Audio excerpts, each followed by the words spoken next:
베델로 올라가서 거기 거주하며 내가 내 형 에서의 낯을 피하여 도망하던 때에 내게 나타났던 하나님께 거기서 제단을 쌓았습니다.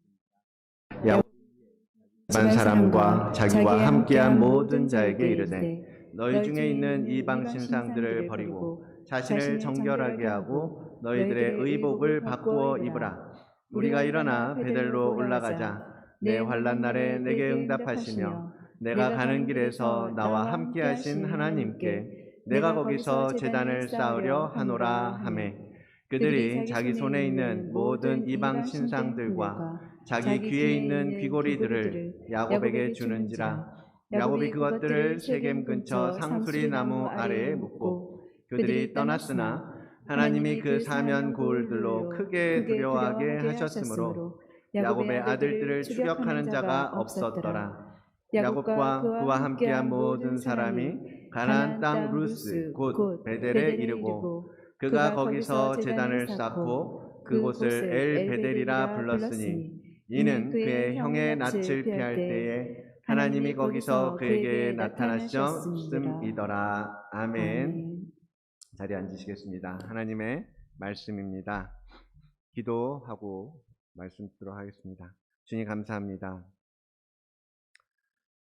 거친 날씨가 조금 잔잔해지고 우리 안에 우리의 마음을 휘둘르던 코비드도 조금 나아져 가고 있는 것을 주님께 감사를 드립니다. 하나님, 이제 조금 더 정상화되고 우리의 활동도 우리 교회의 움직임도 조금 더 자유로워지게 하심을 또한 감사드립니다. 이제 더 힘을 내어서 주님께서 우리에게 맡기신 사명을 감당하며 주님께서 주시는 말씀을 실천하며 살아갈 수 있도록 우리에게 힘을 주시옵소서. 시간 듣는 주님의 말씀이 하나님께서 우리에게 주신 이 음성이 우리의 삶에 우리의 마음밭에 귀하게 새겨지고 적용되어지는 은혜가 있도록 주님 역사하여 주시옵소서. 하나님 저의 입술을 주장하여 주시고 성령님 이곳에서 우리 모두의 마음을 부드럽게 하사 이 말씀이 들려지고 뿌려질 때에 성령 하나님으로 말미암아 정말 풍성한 열매를 맺어갈 수 있는 귀한 나무로 자라가게 인도하여 주시옵소서. 감사드리며 예수 그리스도의 이름으로 기도드리옵나이다. 아멘. 자리가 아직은 의자를 다 놓지 않아서 이렇게 저희 교회만 앉아도 이렇게 물론 빈자리가 많지만 이 자리를 빨리빨리 채우고 의자를 빨리빨리 더 놓을 수 있기를 축복하고 축원합니다. 오늘도 예수 그리스도의 그 은혜가 이 거친 날씨 가운데에도 우리를 보호하시고 인도하신 하나님의 은총이 여러분과 여러분 가정 가운데 또 충만하게 임하시기를 주의 이름으로 축원을 드립니다. 지난 수요일부터 사순절 기간이 시작되었습니다. 그래서 이제 지금 수요 예배, 수요 말씀 기도의 시간에 사순절에 대해서 계속해서 같이 생각해 보고 있는데요. 여러분 사순절 성경 읽기 잘 따라오고 계십니까? 먼저는 정말 여러분의 생각을 내려놓고 하나님께서 주시는 하나님의 생각에 좀 관심을 가지고 집중하시는 그러한 사순절 기간이 되었으면 합니다. 그럴 때에 하나님께서 우리를 더욱 정결한 신부로 다듬어 가실 수 있습니다. 그렇게 이제 내어드리는 거죠. 내가 생각을 내려놓고 내 마음과 내 고집을 내려놓고 그래서 그렇게 십자가를 향해서 걸어갈 때 우리는 십자가를 지나서 어디로? 예수 그리스도의 부활에 참여할 수 있는 그러한 은혜를 얻게 되는 것입니다. 이 시간은 성장할 수 있는 시간이고 기회입니다. 여러분 이 기회를 통해서 더 풍성한 하나님의 은혜의 깊이를 더해가는 여러분들 되시기를 원합니다. 오늘 본문도 야곱의 얘기죠. 야곱의 이야기인데 오늘 본문도 그런 내용이에요. 성경을 보면 사실 이제 많은 아브라함이라든지 다윗이라든지 바울이라든지 우리하고 조금 어떻게 이렇게 사나 싶은 그런 인물이라면 야곱을 봤을 때는 좀 나랑 너무너무 비슷하다라는 생각이 들어요. 여러분도 그렇지 않으십니까? 야곱의 모습을 보면 우리랑 정말 너무나 비슷하게 세상을 살아가면서 이 풍파 속에서 사기도 치고 사기를 당하기도 하고 그런 인생, 그런 가운데 하나님 앞에 나오고 결국은 그를 통하여 이스라엘 민족이 세워져 가는 거잖아요. 그죠? 그렇게 쓰임 받고 그렇게 세워져 가는 야곱의 모습. 바로 그것이 우리하고 너무나, 저하고 여러분하고 너무나 닮아 있고, 또 그랬기 때문에 야곱의 삶을 통하여서 우리가 오늘 이 시대를 살아가면서 배울 수 있는 하나님의 말씀, 하나님의 인도하심, 하나님을 신뢰할 때 얻을 수 있는 감격과 감사, 그런 것들을 우리가 누릴 수 있는 것 아니겠습니까? 그래서 여러분도 야곱과 같은 믿음의 자리로 점점 성장하고 점점 변화해 가는 여러분들이 되어야 되는 거죠. 믿음의 조상이라고 부르던 아브라함, 그죠? 아브라함의 아들이 누구? 이삭. 이삭은 누구를 낳아요? 야곱과 에서를 낳습니다. 쌍둥이 에서와 야곱을 낳는데 에서가 형이고 야곱은 동생이죠. 에서가 출생할 때 형의 발목을 잡고 있었던 동생이 바로 야곱입니다. 그런데 이 야곱이 동생임에도 불구하고 차자죠, 둘째. 그럼에도 불구하고 형을 속이고 아빠를 속이고 장자로서 받을 수 있는 축복을 다 가로채 버렸어요. 그 시대에는 그렇죠. 지금도 한국도 그렇지만 뭐 첫째 아들, 장남에 대한 뭐 어떤 뭐 부모님의 그 관심이 굉장히 큰데 그때는 더 컸죠. 장자에게 주어지는 권한이 엄청났거든요. 야곱은 몇 분 차이로 그것을 잃어버린 것이 분했는지 그것을 탐냈던 것이고 그것을 결국 온갖 수단과 방법을 가리지 않고 그것을 취해 온 것입니다. 당연히 그 원래 장자의 축복을 받아야 할 에서는 어땠어요? 불같이 화가 났겠죠. 그래서 어떻게까지 말했어요? 내가 저놈 죽여버리겠다고 말한 거예요. 그렇게까지 생각을 했던 겁니다. 그러니까 정말 두려움을 느꼈던 야곱은 어떻게 집을 떠날 수밖에 없었던 거예요. 그 에서를 피해서 그가 나고 그가 자라고 그의 근거였고 그의 가족이 있는 그 집을 떠나야 했던 겁니다. 아버지 곁을, 어머니 곁을.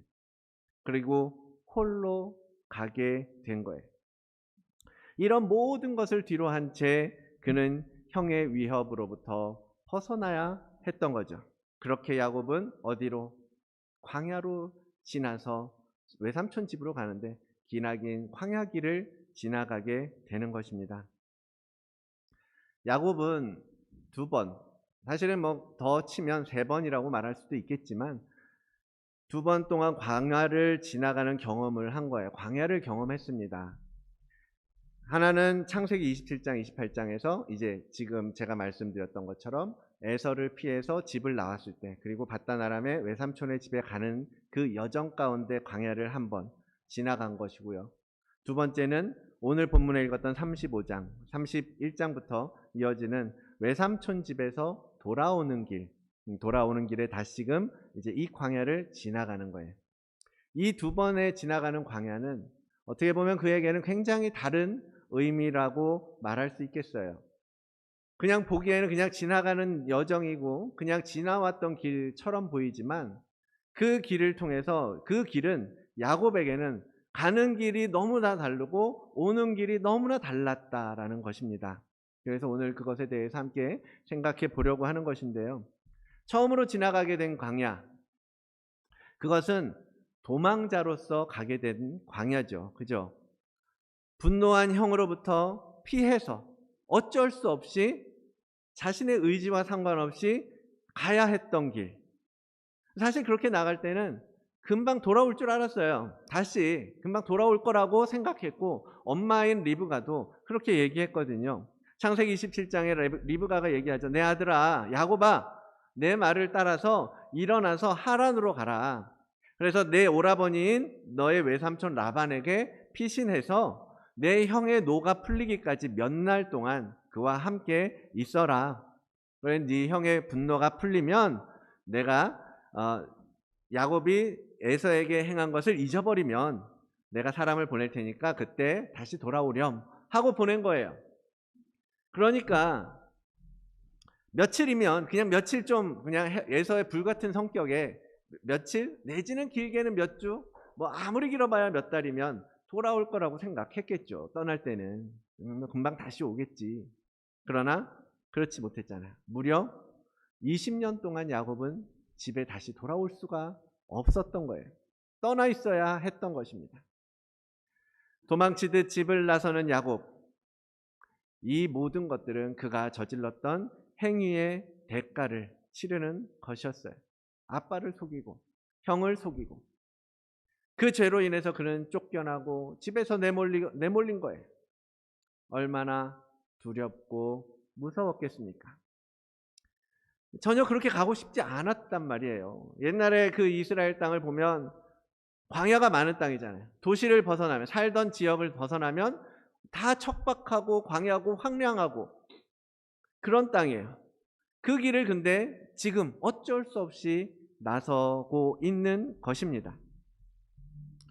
이러한 야곱의 모습은 태초에 에덴 동산에서 쫓겨나온 아담의 모습과 다르지 않습니다.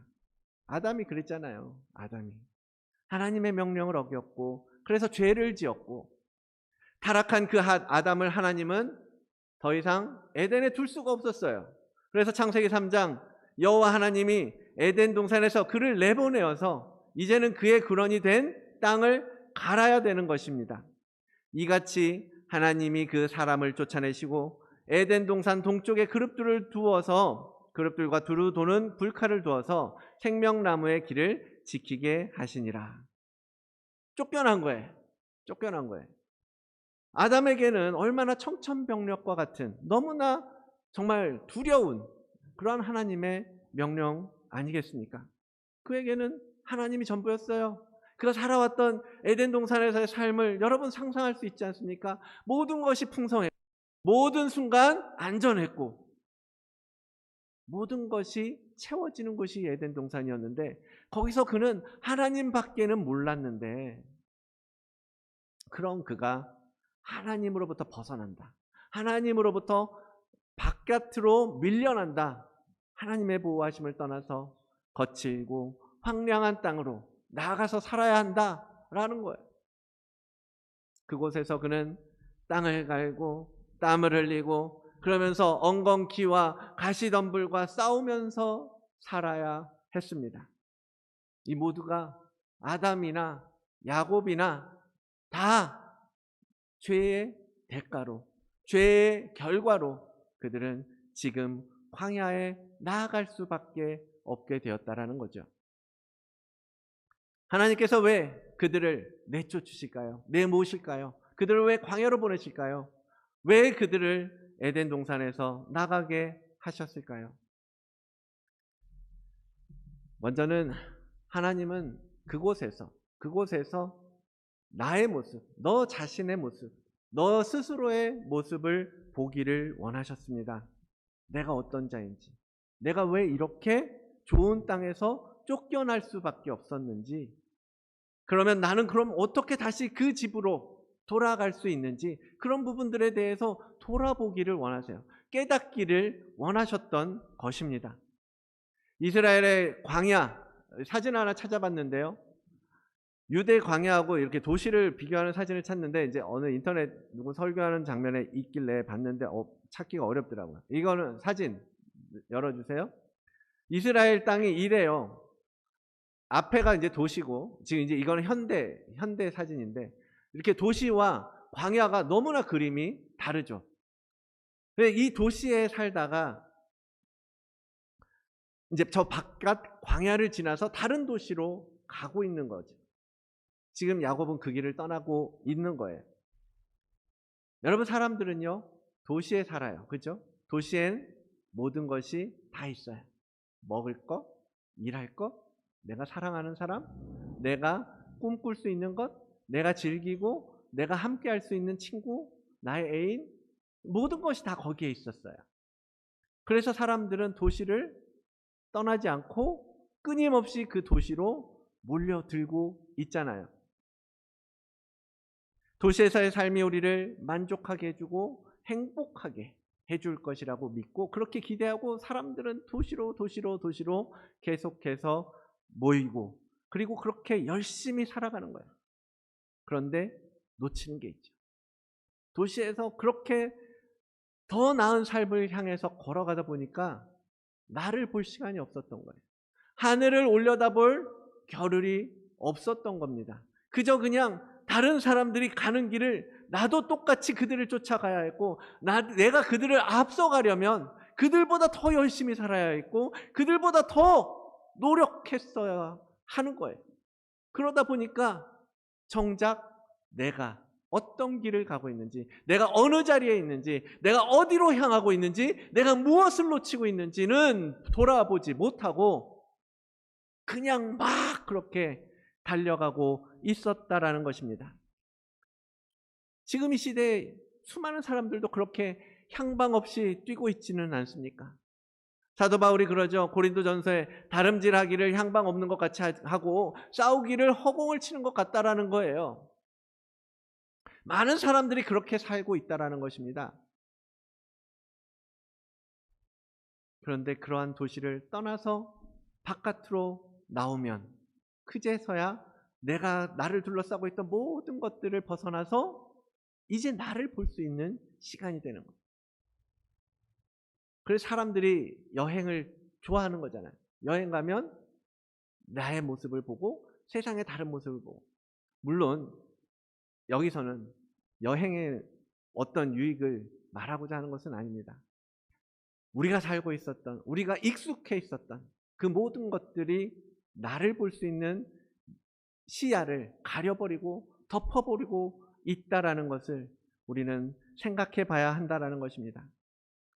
도시에 살면서 얼마나 우리의 마음이 굳어 있는지, 얼마나 우리가 헛된 것들에 매몰돼서 정작 봐야 할 것들을 놓치고 살아가고 있는지, 그런 것들을 볼 수 있어야 된다는 거예요. 그런데 도시를 떠나 광야에 나와 보니까 나의 부족함이 보이고 나의 더러움이 보이고 나의 죄악됨이 보이기 시작하는 거예요.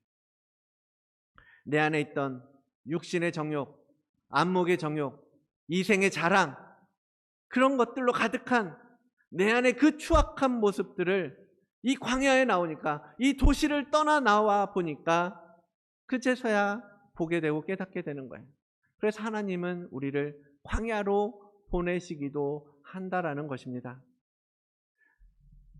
광야에서 길을 찾다라는 책이 있는데 그 책을 보니까 저자가 이렇게 말하더라고요. 광야는 나의 무능함이 드러나는 곳이다. 그래서 그곳에서 광야에서 우리는 나를 다시 발견하게 될 것이다 라고 책에 기록하고 있어요. 우리는 광야에서 그렇게 우리의 모습을 발견해야 되는 것입니다. 하나님께서는 그곳에서 우리의 모습을 발견하고 우리가 하나님 앞에 애통함을 가지고 나오기를 원하세요. 우리 안에 있는 애통함을, 우리에게 주셨던 애통함을 회복하기를 원하신다라는 거죠. 그것이 두 번째 이어지는 이유입니다. 광야는 우리를 향한 탄식과 애통함을 되찾게 하는 장소라는 것입니다.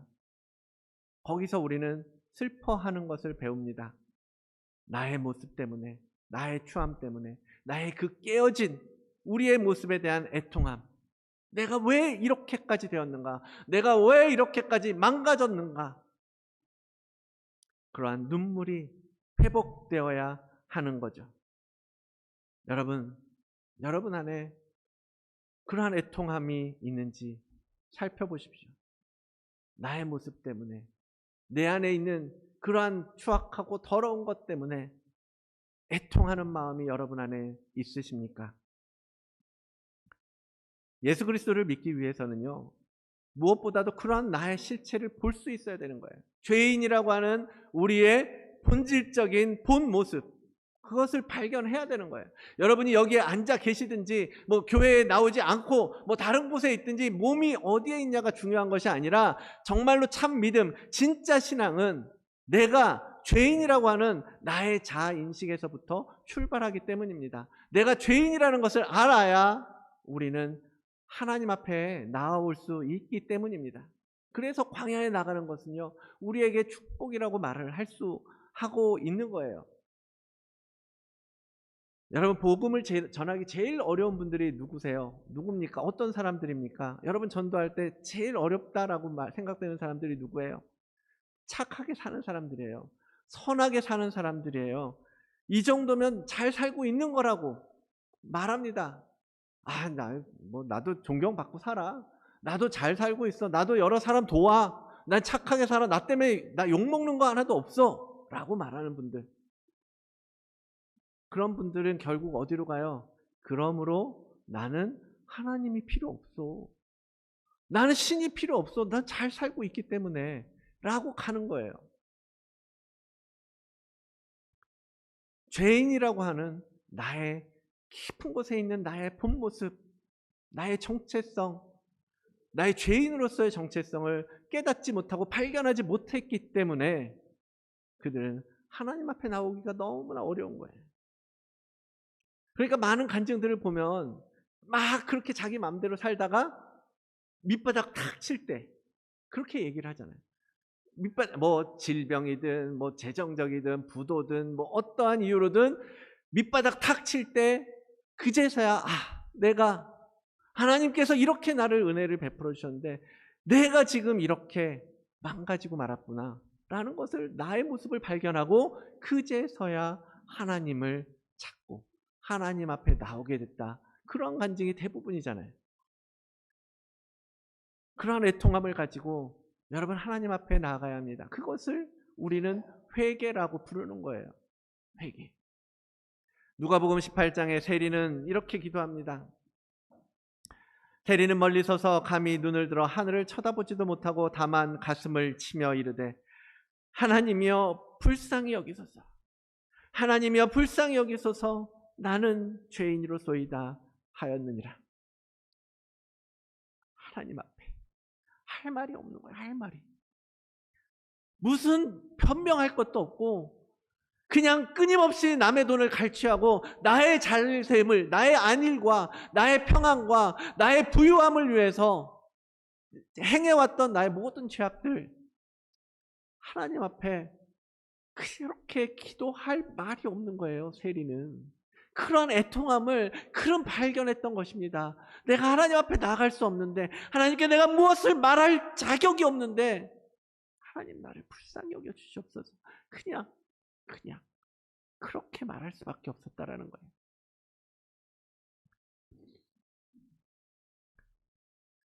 하나님께서 내 인생을 어떻게 계획하셨는지, 어떠한 설계를 하시고 나를 인도하시는지 전혀 관심 없이 살고 있는 나의 타락한 혼을 광야에서 발견하게 되는 것입니다. 그러니까 탄식이 나오고 가슴을 치고 그런 애통함이 나오는 것 아니겠습니까? 세리가 그런 것처럼 여러분 안에 그러한 애통함이 있는가? 가슴을 칠 만한 그러한 애통함이 여러분에게 있는가? 여러분 신앙생활을 하면서 여러분의 모습을 발견할 수 있으시기를 원합니다. 그래서 하나님은 우리를 광야로 계속해서 이끌고 가시는 거예요. 광야로 내모는 거예요. 그곳에서 나를 발견하고 나를 향한 애통함으로 하나님 앞에 나오기를 원하시기 때문이에요. 그래서 야고보 사도는 이렇게 권면합니다. 야고보서에 보면 슬퍼하며 애통하며 울지어다. 너희 웃음을 애통으로 너희 즐거움을 근심으로 바꿀지어다. 세상을 향해서 끊임없이 즐거움을 추구하는 너희들아 그것을 애통함으로 바꾸어라 라고 하시는 거예요. 그래야 하나님을 만날 수 있기 때문입니다. 그리고 그런 자들을 하나님은 높여주신다라고 말씀하세요. 이어서 말씀하십니다. 주 앞에서 낮추라. 그리하면 주께서 너희를 높이시리라. 애통함으로 주님 앞에 나아가면, 겸손함으로 주님 앞에 나아가면, 가장 낮은 자세로 주님 앞에 무릎 꿇으면 내가 너희를 높여주겠다라고 말씀하시는 것입니다. 우리는 광야에서 우리의 죄인됨을 발견하고 지금껏 얼마나 우리가 우리를 위하여 살아왔는지, 얼마나 하나님을 거절하고 거부하고 부정하고 외면하면서 살아왔는지 우리의 불순종과 우리의 불신앙의 삶을, 우리의 민낯을 광야를 통해서 봐야 합니다. 그리고 하나님께로 돌아서셔야 돼요. 내가 탄식하고 후회하는 것으로 끝날 것이 아니라 나의 그러한 모습을 발견했을 때 내가 돌아서서 아버지께로 가야 되는구나. 그것이 회개라니까요. 탕자가 그 돼지우리를 떠나서 아버지께로 가야겠다, 내가 잘못했구나 라고 생각할 뿐만 아니라 정말로 발걸음을 일으켜서 아버지께로 향하여 돌아왔던 것처럼 그 광야에서 나를 발견하고 하나님을 찾고 그리고 하나님을 향하여 나아가야 한다라는 것입니다. 그러나 광야라는 것 너무나 두렵죠. 그러한 광야로 쫓겨나게 되었다고요, 좌절하고 절망하지는 마십시오. 그렇게 해서는 안 되는 것입니다. 그것은 버림받고 좌절하고 절망하는 자리가 아니라요, 그곳은 하나님의 은혜의 자리라는 것을 여러분 기억하십시오. 그게 광야의 반전이에요. 광야는 두렵고 불안하고 외로운 곳이 아닙니다. 오히려 가장 강력하고 전능하신 하나님의 임재를 가장 가까이에서 경험할 수 있는 곳, 그곳이 바로 광야예요. 그것이 바로 광야입니다. 하나님은 애통함 가운데 그렇게 도망가고 있는 야곱을 그냥 버려두시지 않거든요. 여러분들을, 우리들을 광야에 내모시고 그냥 거기서 살라고, 버림받은 채로 살라고 그렇게 내버려 두시지 않으십니다. 그게 하나님의 사랑이잖아요.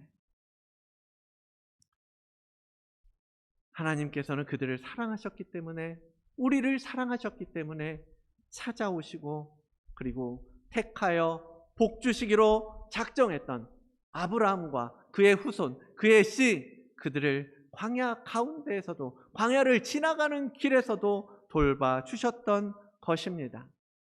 창세기 28장 15절, 내가 너와 함께 있어 내가 어디로 가든지 너를 지키며 너를 이끌어 이 땅으로 돌아오게 할지라, 내가 내게 허락한 것을 다 이루기까지 너를 떠나지 아니하리라 말씀하셨습니다. 집을 떠나서 황량한 광야에서 아무런 빛도 없는 그곳에서 야곱에게 다가올 사람은 아무도 없었어요. 야곱을 찾을 사람은 아무도 없었습니다. 그를 불러줄 사람은 없었어요. 그런데 그곳에서 주님이 그를 찾아오십니다. 그리고 이렇게 약속하신 거예요. 내가 너와 함께 하겠다. 네가 어디를 가든지 내가 너와 영원히 함께 있겠다, 떠나지 않겠다라고 약속하신 것입니다. 아무도 없는 그곳에서 야곱의 그 모든 죄의 문제에도 불구하고 그와 함께 하시며 그곳에 계시는 하나님을 그는 만난 것입니다. 그리고 그것을 뭐라고 불러요? 벳엘이라고 부르는 거예요. 벳엘. 먼저 첫 번째 광야에서, 그 노상에서, 그 벳엘에서, 그것이 27장 28절의 내용입니다. 벳엘은 무슨 뜻이에요? 하나님의 집. 엘이라고 하는 것은 히브리어에서 엘이 하나님의 가시의 것.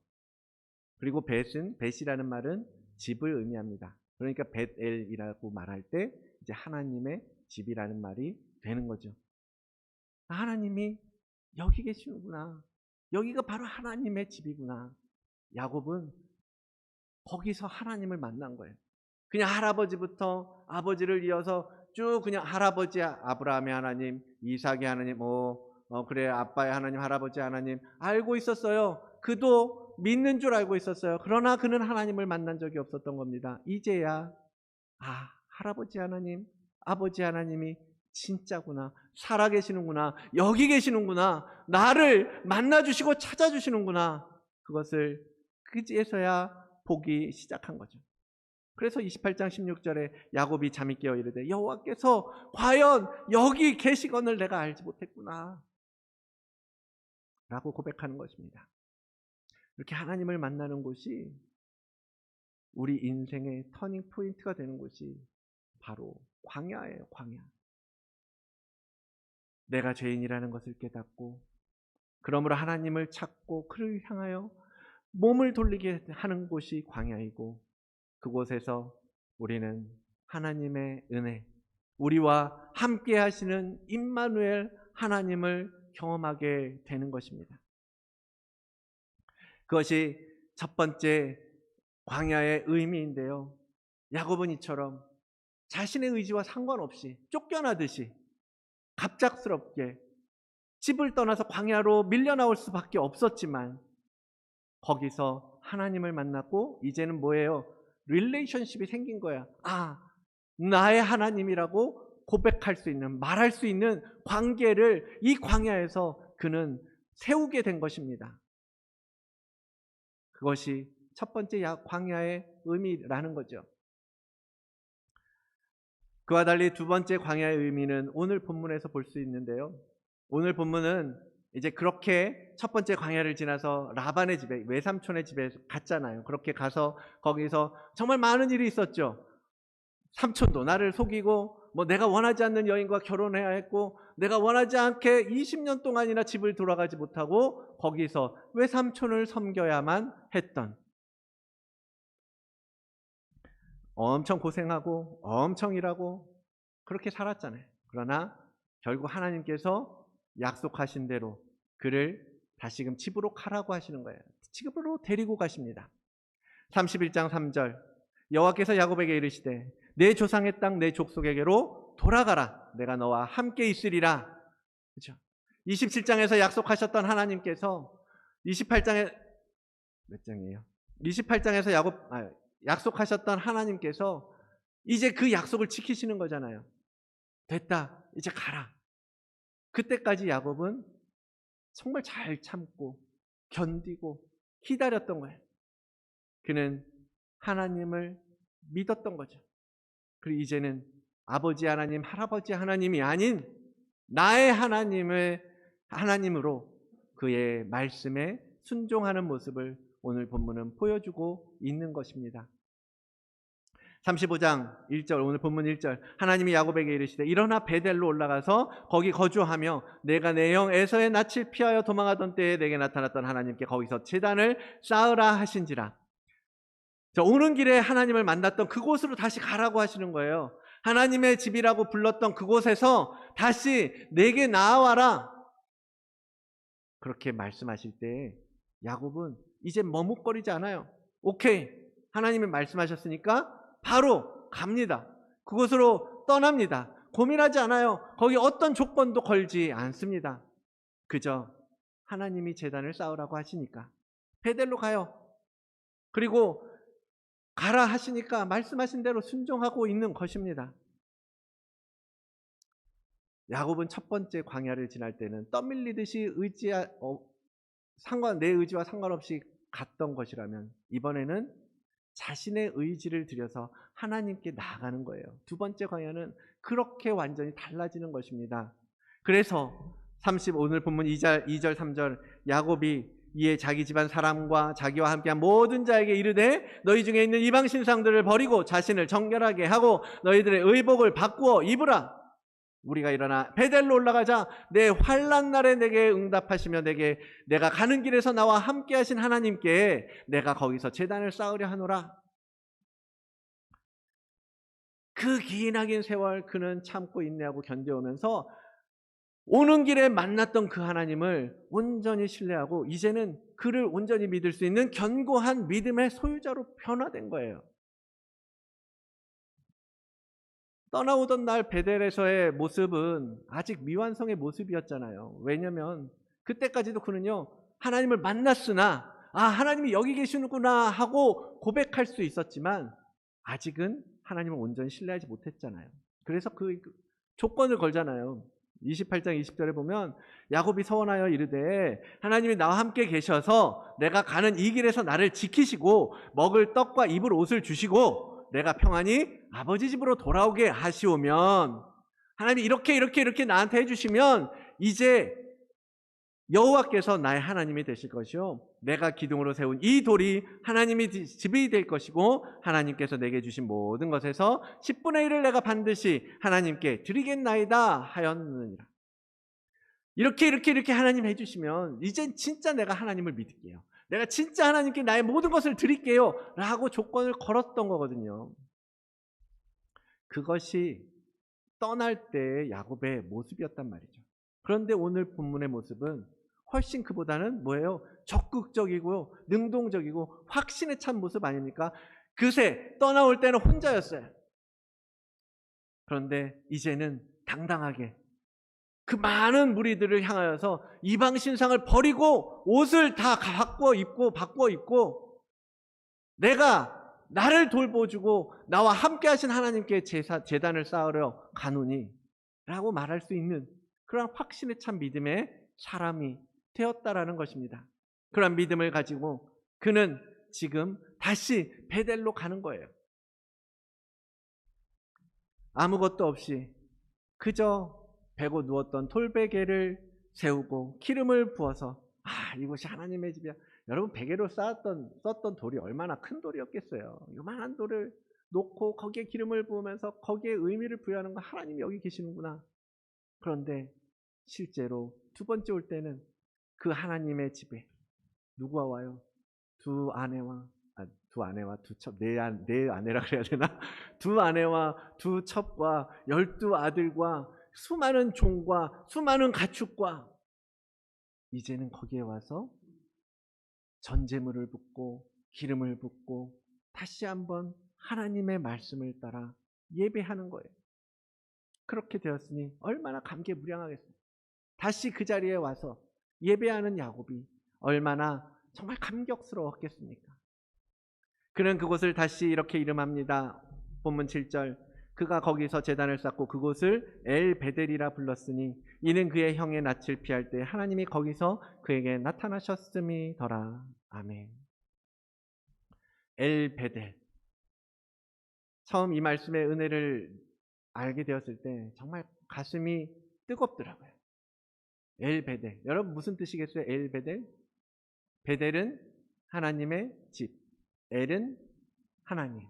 엘베델은 하나님의 집에 계시는 하나님.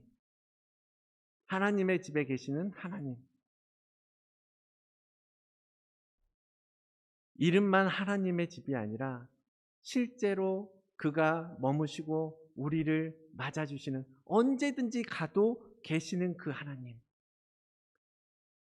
야곱은 하나님이 잠깐씩 나를 만나주시고 제가 찾을 때마다 그냥 기도 들어주시고 나의 고통을 위로해 주시는 분이 아니라 그냥 늘 그의 집에 계시면서 우리를 만나주시고 우리와 영원히 동행하시는 함께 하시는 하나님이라는 것을 이 엘베델을 통하여서 고백하고 있는 것입니다.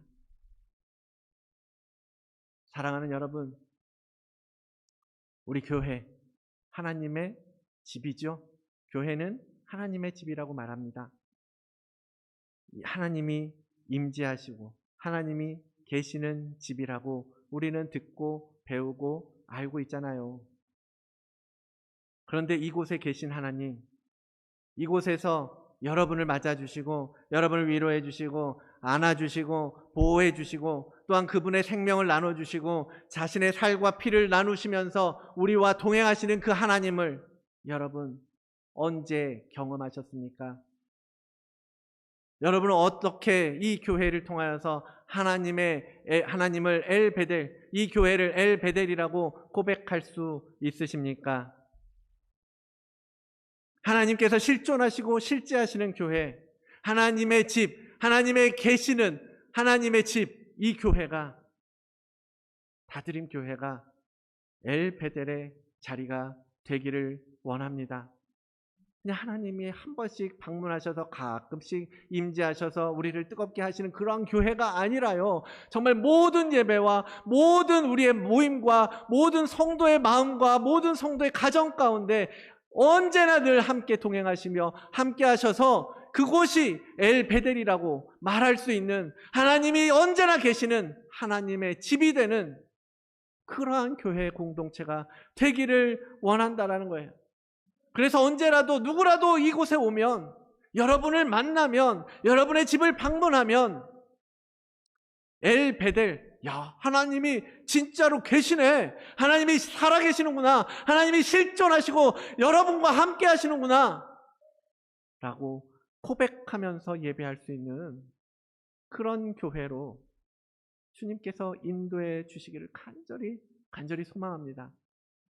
더 나아가서 하나님의 성전된 우리의 몸, 여러분의 집, 여러분의 몸, 하나님의 집이잖아요. 이름만 하나님의 집이 아니라 실제로 하나님이 거하시고 계시고 하나님께서 역사하시는 그러한 하나님의 집으로서의 성도의 몸, 성도의 삶이 되어야 하지 않겠습니까? 엘 베델이 여러분의 삶으로 증명되어야 한다는 것입니다. 사랑하는 성도 여러분, 우리는 광야를 지나가야 돼요. 지나가야 되지만 그래서 그 길은 그냥 보기에는, 세상 사람들이 보기에는 외롭고 두렵고 좁고 어둡고 거칠고 그런 길처럼 보이지만 여러분 절대 그것이 아니라는 것을 기억하십시오. 아담이 에덴 동산에서 쫓겨나서 그 거친 들로 나왔지만 그를 위해서 하나님께서 스스로 그 낮고 천한 광야로 내려오신 거예요. 친히 찾아오신 것입니다. 그래서 광야에서 모진 바람에 고통하고 신음하고 있는 우리를 위해서 주님이 이 모래바람이 부는 광야로 오셔서 그래서 우리 안에 그분의 쉘터, 집을 지으시고 엘 베델, 영원히 거하면서 함께 머물 집을 우리 안에 지으시려고 하는 거예요. 그러려고 우리 마음에 이 딱딱하고 거칠고 메말라버린 마음밭에 오신 것입니다. 그것이 성육신하신 예수 그리스도라니까요. 여러분, 광야 같은 인생이라고 말하죠. 맞습니다. 광야, 거칠고 두렵고 무서울 수 있습니다. 그런데 여러분, 그것이 외롭고 고통스러우십니까? 그 십자가를 지나야 부활에 이를 수가 있습니다. 죽음을 건너야 새로운 생명을 얻을 수 있습니다. 광야를 지나야 가나안 땅에 들어갈 수 있는 거예요. 내가 깨어져야 그 안에 예수님이 들어오시고 예수님을 통해서 광야가 무엇으로 에덴 동산으로 회복될 수 있는 것입니다. 이사야서 51장 나 여호와가 시온의 모든 황폐한 곳들을 위로하여 그 사막을 에덴 같게 그 광야를 여호와의 동산 같게 하였나니 그 가운데 기뻐함과 즐거워함과 감사함과 창화하는 소리가 있으리라. 아멘. 여러분, 영원히 광야에서 떠돌고 있는 게 아니에요. 광야에 갇혀 사는 거 아닙니다. 다시 에덴은 회복될 것입니다. 영원한 하나님의 임재가 우리 안에 이루어진다라는 거예요. 그러므로 광야를 여러분 두려워하지 마십시오. 여러분 앞에 닥친 고난과 환경과 그 어려움과 고통과 아무도 없는 것 같은 그 광야의 칠흑 같은 어둠일지라도 여러분 그것을 두려워할 필요가 없다라는 것입니다. 그저 어떤 환경과 상황 가운데에서도 우리는 어디로? 주님께 나아가면 되는 거예요. 그래서 내 주께 가까이 간다. 내 주께 가까이 가기를 원하고 사모하고 그래야 되는 거예요. 그래서 엘베델의 속사람을 만들어가는 우리 모든 다드림교회 성도님들 그리고 거룩한 그리스도의 자녀가 되시기를 주의 이름으로 축원을 드립니다. 우리 다시 한번 이사야에서의 말씀을 함께 읽고 마무리하겠습니다. 51장 3절과 4절의 말씀인데요. 함께 읽겠습니다. 예배팀 앞으로 오시고요. 시작. 나 여호와가 시온의 모든 황폐한 곳들을 위로하여 그 사막을 에덴 같게 그 광야를 여호와의 동산 같게 하였나니 그 가운데 기뻐함과 즐거워함과 감사함과 창화하는 소리가 있으리라. 내 백성이여 내게 주의하라. 내 나라여 내게 귀를 기울이라. 이는 율법이 내게서부터 나갈 것임이라. 내가 내 공의를 만민의 빛으로 세우리라. 아멘. 하나님의 말씀입니다. 이 시간에 함께 고백하며 찬양하기를 원하는데요. 있는 자들임을 고백합니다. 아무도 없고 아무도 내 안에 평안을 줄 수 없습니다. 그 무엇도 우리에게 소망을 주지를 못합니다. 주님, 그 광야 가운데에서 우리를 만나주시니 감사합니다.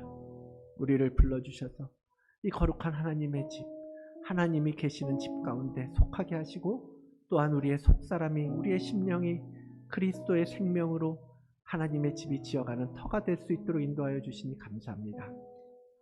이제는 이 집에 하나님이 영원히 계시는 엘 베델의 은혜가 있기를 원합니다. 주님, 이름만 성도가 아니라, 이름만 그리스도인이 아니라 실제로 하나님이 살아계시는 하나님의 집이 되도록 인도하여 주시옵소서. 우리 모든 성도들의 삶이 이제는 누가 그 집에 들어와도 여기에는 하나님이 계시는구나, 그러한 고백이 되어질 수 있는, 그러한 고백으로 하나님을 자랑하고 증거하고 선포할 수 있는 성도의 삶이 되도록 인도하여 주시옵소서. 그렇게 일하실 하나님을 믿고 의지합니다. 더 주님께 가까이 갑니다. 주님 붙들어 주시옵소서. 주님을 의지합니다. 모든 말씀 예수 그리스도 이름으로 기도드리옵나이다. 아멘.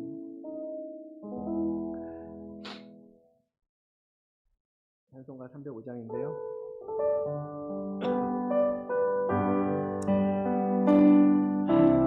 이 시간에 일어나서 찬양하도록 하겠습니다. 1절과 3절과 4절을 찬양하겠습니다. 나 같은 죄인 살리시니.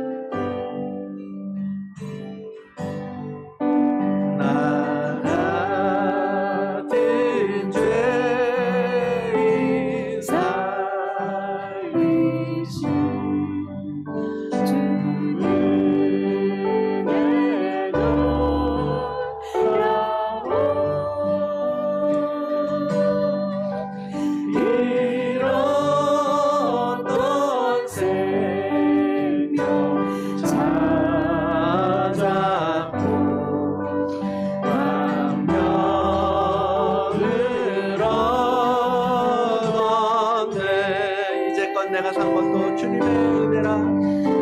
이제껏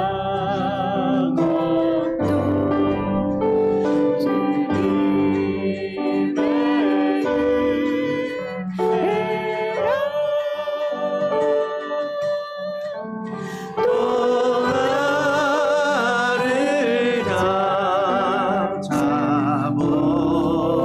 나를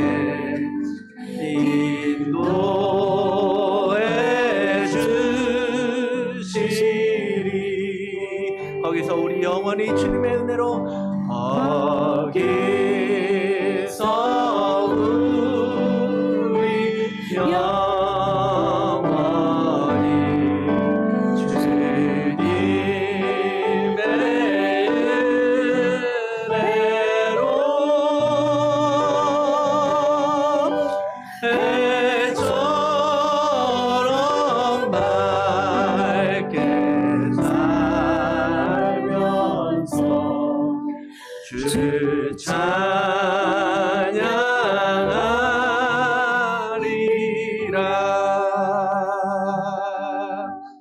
아멘.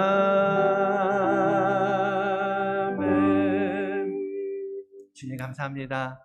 정말 이 죄악된 몸들을 이제는 그리스도의 은혜 안으로 불러주시고 우리에게 구원의 이 감격을 허락하여 주시니 감사합니다. 이제 그것을 믿고 앞으로 더욱더 해처럼 밝게 살면서 정말 주님이 뜻하신 대로 계획하신 대로 살면서 주님의 기쁨이 되는, 주님의 영광을 드러내는 우리 모두가 되도록 인도하여 주시옵소서. 오늘도 주님 주신 것 감사함으로 하나님 우리의 믿음의 고백으로 주님께 우리의 마음과 정성을 드립니다. 주님 그것을 통하여서 우리를 축복하여 주시고 또한 그 물질과 재정을 통하여서 하나님 이렇게 광야 가운데에서 고통받고 있는 많은 이들에게 예수 그리스도의 생명의 복음을 증거하는데 사용되어지도록 하나님의 은혜를 베풀어 주시옵소서.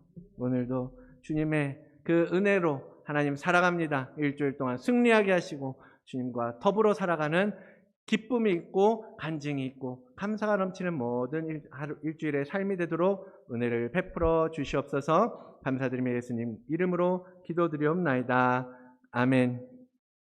이제는 우리를 자유케 하시는 예수 그리스도의 그 크신 은혜와 우리와 영원히 함께 하시며 인도하시는 아버지 하나님의 그 탐없는 사랑하심과 우리를 정결케 하시는 성령님의 내주교통하심의 역사가 오늘 주신 말씀을 따라 비록 광야에 나설지라도 신실하신 하나님을 의지하며 더 죽게 가까이 나아가기를 갈망하며 사모하는 다드림교회의 모든 성도들과 또한 함께 예배하는 주의 자녀들 머리 위에 그리고 그 가정 위에 또한 이 땅 호주와 우리 조국 대한민국 위에 이제로부터 영원히 함께 있을지어다. 아멘.